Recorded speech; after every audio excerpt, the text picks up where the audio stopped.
Butter chicken has got to be one of those iconic Indian restaurant dishes, but I'm gonna make it at home. Along with that, I'm also gonna make some garlic naans. It's easier than you think. Stay tuned till the end for the quickest naan recipe. Let's get started with the butter chicken recipe. Here I have taken 500 grams of chicken on the bone. Add a tablespoon of ginger paste and a tablespoon of garlic paste. A couple of spoons of red chili powder, a teaspoon of turmeric powder, a tablespoon of salt, couple of tablespoons of thick curd, and mix everything up properly. Butter chicken should not be made with boneless chicken. Once done, let it marinate for at least half an hour. For the gravy, you will need one medium-sized onion roughly sliced.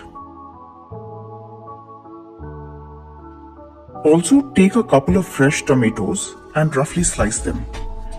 We need to grind the onion separately and the tomatoes separately. Now we will make a paste of onions with some cashews.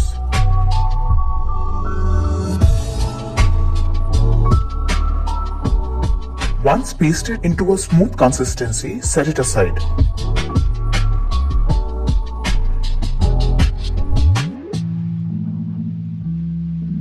Separately grind the tomatoes also to a puree and set it aside.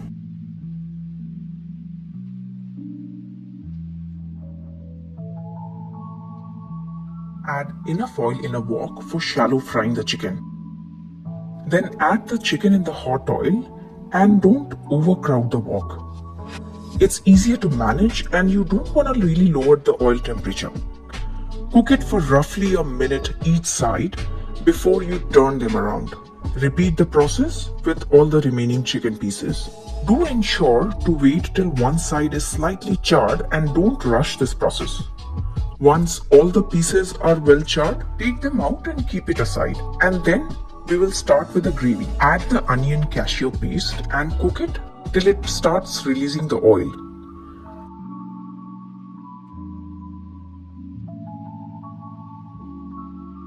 Add 1 tablespoon of garlic paste and cook everything up till it's well combined and the color changes to slightly golden brown. Add the tomato paste and mix everything up.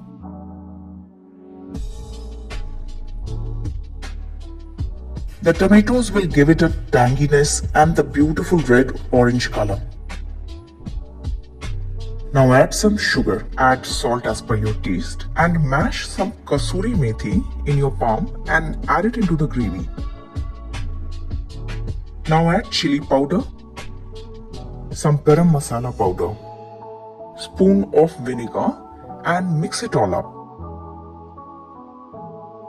Cook it till the gravy starts bubbling. Now take out the gravy and blend it to a smooth paste for extra richness. So I used a hand blender for blending the mixture to a fine paste. But then I soon realized that I had to take a smaller bowl since the quantity was too less for blending in a large bowl. This time it worked perfectly and the mixture became very silky and smooth. While you can skip this step, I prefer butter chicken gravy to be silky and smooth. Transfer the paste back into a clean pan and let it come to a boil. Add some more water if the mixture is too thick and thin down the paste a little bit.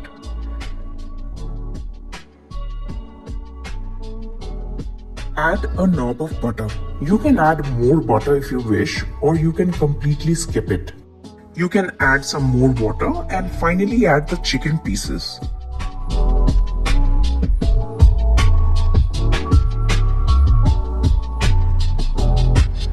Add all the residual liquid that leached out of the chicken and then cover and cook. Cook it for around 15 to 20 minutes.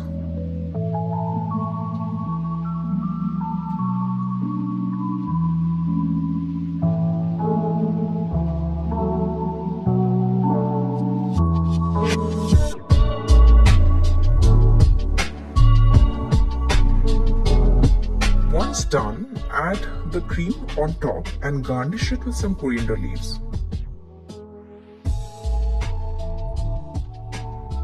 It was beautifully silky, smooth, buttery, juicy and very tender. Moving on to the softest naan recipe. Add 3 cups of all-purpose flour, 3 tablespoons of oil, a teaspoon of baking powder, a teaspoon of baking soda, 1 tablespoon of sugar, 1 teaspoon salt, 2 tablespoons of curd, and mix it all up. All the ingredients gets evenly distributed in the flour. Now add the water and knead the dough for another 10 minutes.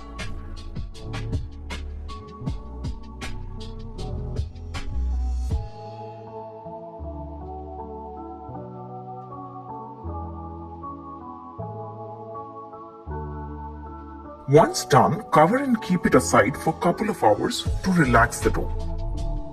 Once rested, take a ball of dough on a generously floured work surface and flatten it out. You can make it as big or as small you want. Keep in mind the size of your tawa.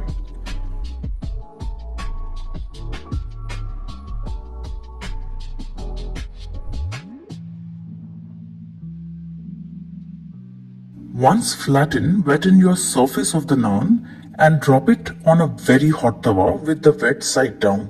This is to ensure that the naan sticks to the tawa. Don't use a non-stick tawa for it. You will see bubbles forming on top of naan. Now turn the tawa over and cook the top side of the naan directly onto the flame.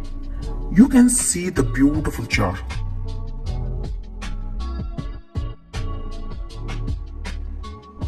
Once evenly charred, take the naan out of the tawa and brush it with some garlic herb butter. This will give it a very fresh and buttery flavor. This came out just like the naan in the tandoor. You can see how beautifully flaky it is. Just take a look at the back. I was pleasantly surprised how authentic it tasted.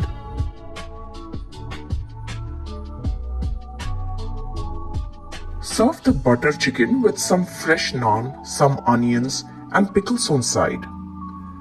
A thank you to all of you who continue to watch our videos, encourage and support us. And until next time, happy cooking!